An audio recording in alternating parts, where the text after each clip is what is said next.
I'm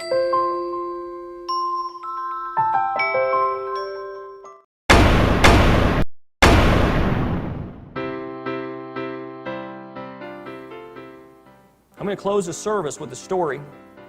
There was a little white-haired gentleman who lived in an apartment building in Sydney, Australia. Since his conversion to Christianity, he worked daily handing out gospel tracts. He always tried to give out 10 a day and asked the question, "Sir, if you were to die today, would you go to heaven?" But there was a time when he became old, elderly, feeble, and could no longer do the work that God had called him to do. And he was in a little apartment building. And I don't know, the story doesn't tell me this, but I know the devil probably got in his ear a few times and said, "You did that for 40 years. 40 years you handed out those gospel tracts and asked people if they were going to heaven or if they were going to hell. And if they died tonight, where would they be? And what do you have? You have no fruit. You have no fruit." I don't know if the devil told him that, but I know the story of Job. We all know the story of Job. And what was the devil telling Job? The devil was tempting Job. He was telling Job, "Listen, you're a fake. You're a fraud. Look at what happened. You've worked for God your whole life. You've lost all your children. You've lost all your wealth. You've lost everything. Your friends came to you to comfort you, and they're only putting you down and saying that you're a fake too. Your wife has said, 'Curse God and die.' You're no good, Job." And Job had weeping for a night, but his joy came in the morning. Amen? Because he was faithful. He was called, he was chosen, he was faithful. A number of years ago in a Baptist church in Crystal Palace in southern London, the Sunday morning service was closing, and a stranger stood up in the back and he raised his hand and he said, "Can I give a testimony?" The pastor looked at his watch and he said, "You got 3 minutes." And this man proceeded. He said, "I just moved into this area. I used to live in another part of London. I came from Sydney, Australia, and just a few months back I was visiting some relatives and was walking down George Street." You know where George Street is in Sydney? It runs from the business hub out to the rocks of the colonial area. He said, a little strange white-haired man stepped out of a corner store with a tract in his hand. He came up to me and said, "Excuse me, sir, are you a Christian? If you died tonight, would you go to heaven?" Handed him the tract. He said, "I was astounded by those words. Nobody had ever told me that. I thanked him courteously and went away. I walked all the way back to the airplane, got on the British Airlines back to Heathrow. This puzzled me. I called a friend who lived in the new area where I was living, and thank God he was a Christian. He led me to the Lord, and I'm a Christian, and I want a fellowship with your congregation." Well, all of the church applauded. They had heard this testimony, and this was a great testimony. And they were so excited. They welcomed him into fellowship. That same Baptist preacher flew to Adelaide in Australia the next week. And 10 days later, in the middle of a 3-day series in the Baptist church in Adelaide, a woman came to him for counseling, and he wanted to establish where she was with Christ. She said, "I used to live in Sydney, and just a couple of months ago, I was back visiting a friend in Sydney doing some last-minute shopping on George Street. And a strange little white elderly man stepped out of a shop doorway, offered me a tract. And he said, 'Excuse me, ma'am, are you a Christian? If you died today, would you go to heaven?' She said, I was disturbed by those words. When I got back to Adelaide, I knew this Baptist church was on the next block across from my house. I sought out the pastor and he led me to Christ. So, sir, I'm telling you, I'm a Christian." Now, this London pastor was now very puzzled. Twice within a fortnight, he'd heard the same testimony. He then flew to Perth in the Mount Pleasant Baptist Church in Perth. And when his teaching series was over, the senior elder of that church took him out for a meal and he said to the senior pastor, he said, "Mate, how did you get saved?" He said, "I grew up in this church. From the age of 15, I served in Boys Brigade. Never made a commitment to Jesus. Just hopped on the bandwagon like everybody else. And because of my business ability, grew up to a place of influence. I was on a business outing in Sydney just 3 years ago, and an obnoxious, spiteful little old man stepped out of a shop doorway, offered me a religious pamphlet, cheap junk, and accosted me with a question. He said, "Excuse me, sir, are you a Christian? If you were to die tonight, would you go to heaven?" He said, "I tried to tell him I was a Baptist elder. He wouldn't listen to me. He said, I was seething with anger all the way home on Qantas 2 to Perth. He said, I told my pastor thinking he would sympathize with me. He agreed with the man. He was concerned for years that I did not have a relationship with Jesus Christ. He led me to the Lord, and my pastor led me to the Lord just 3 years ago today." Now, this same London preacher flew back to the UK and was speaking at a Kinswick convention in the Lake District. He threw these 3 testimonies in. At the close of his teaching session, the elderly pastor came up and said, "We got saved between 25 and 35 years ago, respectively, through that little white-haired man on George Street, handing us a tract and asking us that same question." He then flew the following week to a similar Kinswick convention in the Caribbean to a missionary conference, and he shared that little testimony. And at the close of his teaching, 3 missionaries came up to him and said, "We got saved between 15 and 25 years, respectively, ago, through that little white-haired man's testimony on George Street in Sydney, Australia."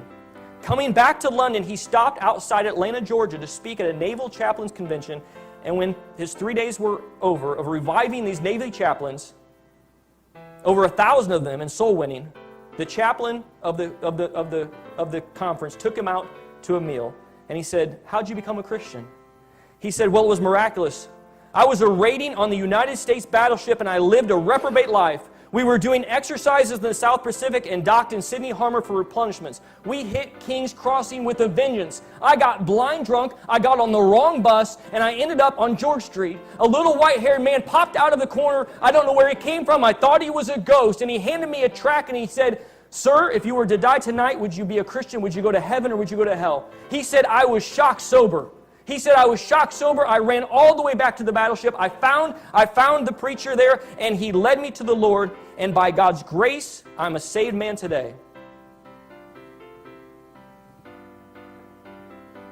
And I lead 1,000 chaplains, and we're bent on soul winning. That London preacher, 6 months later, flew to a convention of 5,000 Indian missionaries in a remote corner of northeastern India. At the end, the Indian missionary in charge, a humble little man, took him to his humble little house for supper. He said, "How did you, a Hindu, become a Christian?" He said, "I was in a very privileged position. I worked for the Indian diplomatic missions, and I traveled the world, and I'm so glad for the forgiveness of Christ and the blood covering my sins, because I'd be very embarrassed if they found out what I'd got into." He said, "One bout of diplomatic service took me to Sydney. I was doing some last-minute shopping, laden with parcels and toys for my children, walking down George Street, and a courteous little white-haired man stepped out of a shop, and he said, 'Excuse me, sir, are you saved? If you were to die tonight, would you go to heaven?' He said, I thanked him very much, but this disturbed me. I got back to my own town. I sought out the Hindu priest, and he couldn't help me. But he gave me some advice. He said, just to satisfy your curious mind, nothing else, go and talk to the missionary in the mission house at the end of the road." And that was faithful advice, because I went to the missionary. He led me to Christ. I quit Hinduism immediately and then began to study for the ministry under his leadership. I left the diplomatic service, and here I am today by God's grace in charge of all these missionaries, and we're winning hundreds of thousands to Christ. Well, 8 months later in Crystal Palace Baptist Church, pastor was ministering in Sydney. In Geyer, a southern proverb of Sydney, he said to a Baptist minister, "Do you know a little white-haired elderly gentleman who witnesses and hands out tracts on George Street?" He said, "I do know him, but he's too elderly. I don't think he does it anymore." He said, "Oh, I'd like to meet him. I want to meet him." 2 nights later, they went around to the little apartment, knocked on the door, and this tiny, frail little man opened the door. He set them down and made them some tea, and was so frail that he was slopping tea into the saucer as he shook. As he sat with them, this London preacher shared with him all these testimonies that he had heard. All these testimonies. And this little white-haired gentleman sat with tears running down his eyes as he heard of all these testimonies of how he'd handed these tracts and asked the same question to each and every person that he met. He said, "Here's my story. My story goes like this. I was a raiding on an Australian warship, and I lived a reprobate life. And in a crisis, I really hit the wall, and one of my colleagues, whom I'd literally given hell to, was a Christian, and he was there to help me. He led me to Jesus, and the change in my life was night to day in 24 hours. I was so grateful to God. I promised God I would share Jesus in a simple testimony with at least 10 people a day, as God gave me strength. Sometimes I couldn't do it. I was ill. Other times I could, and I made up for it. I wasn't paranoid about it. But I've done this for over 40 years, and in my retirement years, the best place was on George Street. There were hundreds of people I got lots of rejections, but many people courteously took the tracts. And he said, in 40 years of doing this, I've never heard of one single person coming to Christ. Many times he could have pushed the quit button, but he hit the finish the job. 2 weeks later, I'll call him brother, that little white-haired old gentleman named Frank Jenner went home to be with the Lord. But 40 years of ministry never heard of one person coming to Christ. This is a true story.